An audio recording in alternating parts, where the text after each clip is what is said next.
Hello everyone, this is Jafar tech Kannada. ಸತ್ಯ ಮಾಹಿತಿಗಾಗಿ ಸ್ನೇಹಿತರೆ ನಮ್ಮ ಚಾನೆಲ್ಗೆ ಸ್ವಾಗತ.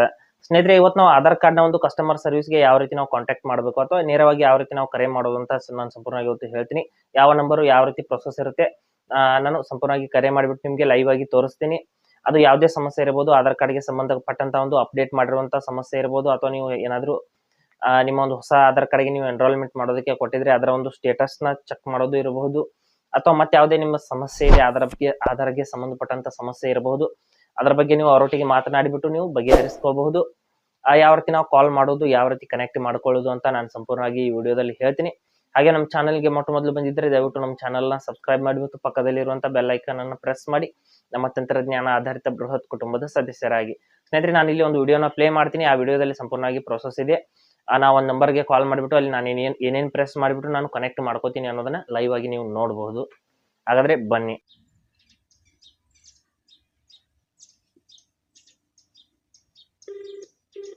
नमस्कार, आधार संपर्क केंद्र में आपका स्वागत है.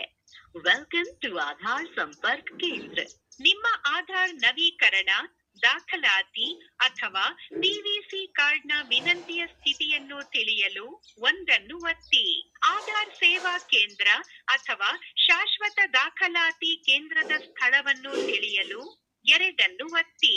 ಪ್ರಕರಣವನ್ನು ದಾಖಲಿಸಲು ಅಥವಾ ಅಸ್ತಿತ್ವದಲ್ಲಿರುವ ಪ್ರಕರಣದ ಸ್ಥಿತಿಯನ್ನು ಪರಿಶೀಲಿಸಲು ಮೂರನ್ನು ಒತ್ತಿ.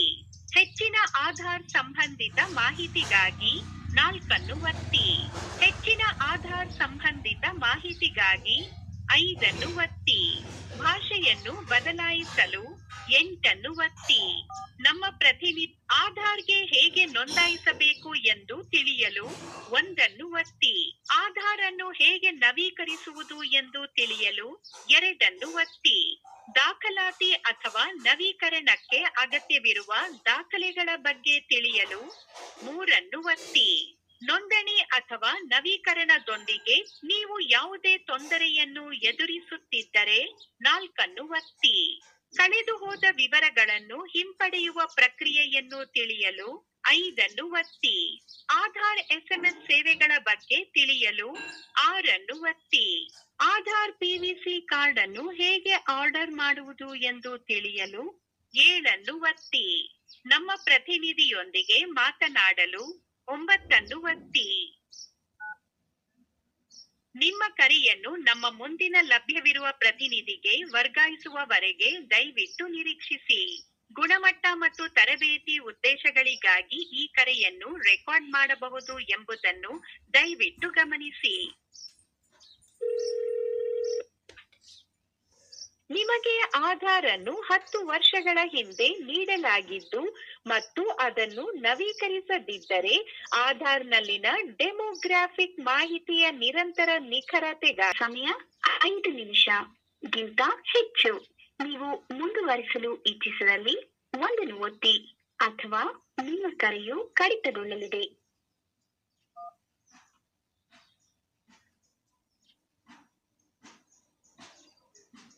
ಆಧಾರ್ ಪ್ರತಿಯೊಬ್ಬ ಭಾರತೀಯ ಪ್ರಜೆಗೂ ಕೂಡ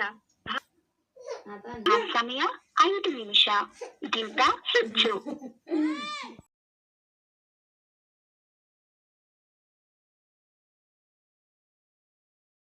ಹಾಗೆ ಸ್ನೇಹಿತರೆ, ಕೊಟ್ಟರ ಮಾಹಿತಿ ಸಂಪೂರ್ಣ ಮತ್ತು ನಿರೂಪಣೆ ಮಾಡಿದೆ, ಶೈಲಿ ಉತ್ತಮ ಅಂತ ಅನಿಸಿದ್ರೆ ವಿಡಿಯೋನ ಲೈಕ್ ಮಾಡಿ ಮತ್ತು ನಿಮ್ಮ ಸ್ನೇಹಿತರಿಗೂ ಕೂಡ ಶೇರ್ ಮಾಡಿ.